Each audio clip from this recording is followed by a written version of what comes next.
We're meeting at a time when our economies are still in the process of recovering from the negative effects of the COVID-19 pandemic, amid geopolitical conflicts around the world, natural disasters, and the effects of climate change. All these constrained supply chains of essential commodities, including agricultural inputs, food and fuel, among others. The situation calls for even more collaboration in strengthening regional trade and economic integration. Guests of honor, honorable ministers, ladies and gentlemen, our cooperation partners, including the European Union, World Bank, and African Development Bank, amongst other stakeholders, provide financial resources to support our regional programs. Without this assistance of these partners, work and our programs would be greatly impaired. Allow me, therefore, to take this opportunity to extend our profound gratitude for this support.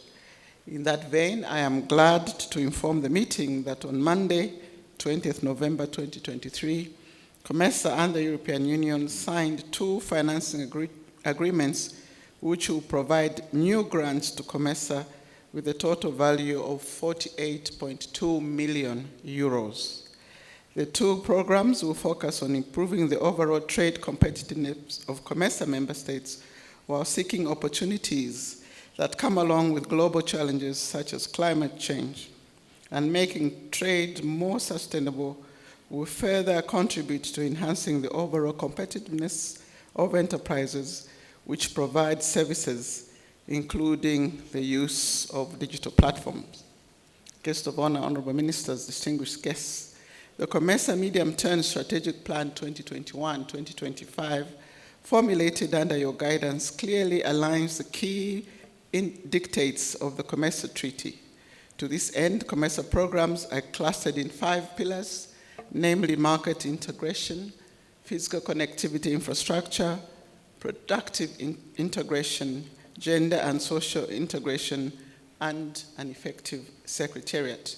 These pillars are not only a testament to the diversity of economic and social challenges confronting our region, but also provide a framework for mainstreaming programs and activities and a scope for specializing at the same time.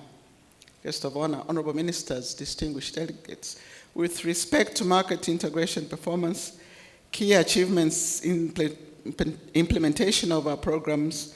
In 2022, COMESA's exports to the world increased by 15%, while the value of COMESA exports increased by 10%.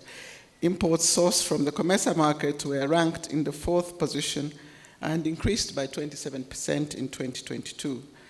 Under the market integration pillar, we have continued the implementation of trade facilitation programs with notable successes in terms of automated and utilized customs systems, simplified trade regime, and the tripartite online non-tariff barrier reporting, monitoring, and elimination program.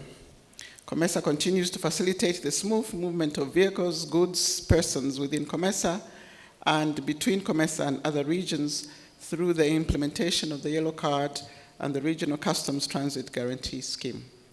With regards to facilitation of trading services, we will, during this meeting, witness the launch of the online platform for COMESA negotiation of trading services, which aims to expedite the negotiations, provide tools to improve the technical quality of offers, and increase the transparency at the same time, safeguarding the confidentiality of information exchanged between parties. May I take this opportunity to express my gratitude to the Africa Export-Import Bank for supporting the development of this platform. Guests of honor, honorable ministers, distinguished delegates, during the year under review, COMESA continued to play an active role in the implementation of the tripartite Free Trade Area Work Program. So far, 23 member states have signed on the agreement, while 11 have ratified. Thus, only 3 are remaining for the agreement to become into force. I call upon the remaining members who have not yet ratified to do so expeditiously. Guests of honor, honorable ministers, distinguished participants, inadequate infrastructure in the region remains one of the major constraints to economic growth and development. Inadequacy of infrastructure has resulted in inefficiency of ports, railways, costly road transport, limited access to electricity and water. There is therefore a need to mobilize resources, including through public-private partnership, PPPs, as public funding is not adequate to bridge the infrastructure gap. I'm pleased to report that as a result of the implementation of an EU-funded program in the Eastern Africa, Southern Africa, and Indian Ocean region, many activities furthering air transport market integration within the framework of the single African air transport market have been undertaken. Significant strides have also been made in the energy sector to develop new power generation sources, optimize uses of regional energy resources, and promote regional power trading through promoting power interconnection among member states in the COMESA region. The $10 million World Bank funded regional infrastructure finance facility supported the review of the COMESA Model Energy Policy Framework and developed the COMESA Model Solar Standards and COMESA Model Common Customs Tariff Framework for solar products, which were adopted by the Ministers of Infrastructure at the meeting held in September of this year. Based on the success of this project, the World Bank is considering providing an additional $50 million. Guests of honor, honorable ministers, ladies and gentlemen, industrial development remains at the core of COMESA's integration agenda. COMESA Secretariat is facilitating implementation of a common agro-processing park between Zambia and Zimbabwe. In this regard, a pre-feasibility study as well as a study on policy, legal and regulatory and institutional frameworks have been commissioned. In addition, COMESA received financial assistance from the African Development Bank to develop the regional pharmaceutical sector. The principal objective of this project is to provide institutional support for the development of the pharmaceutical industry within the region. COMESA continues to promote the agricultural sector as part of the effort to strengthen regional agri-food and information system. The Secretariat continues to implement the digital regional food balance sheet initiative in 6 pilot countries. The platform aims to inform data-driven policy, trade and investment decisions on agricultural development and food security in the region. Honorable guest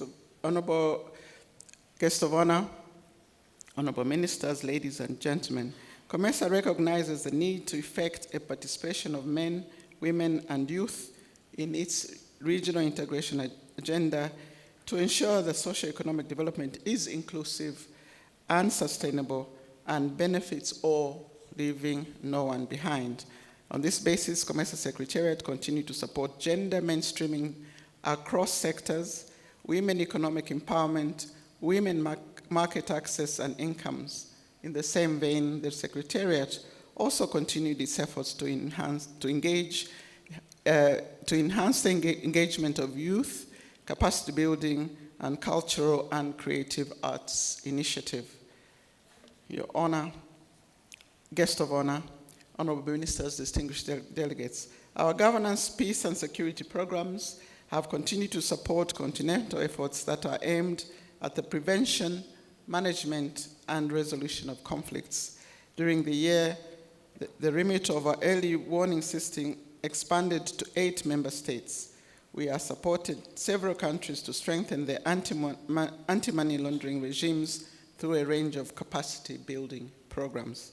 I'm pleased to report that COMESA and the African Union launched a joint and fully integrated observer mission to Zimbabwe in July 2023.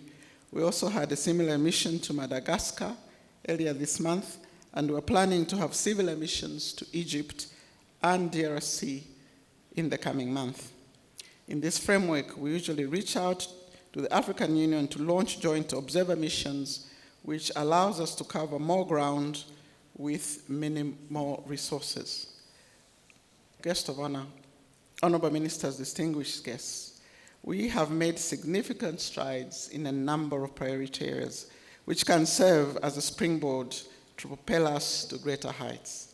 We remain focused on our mandate and resolute on the achievement of our objectives.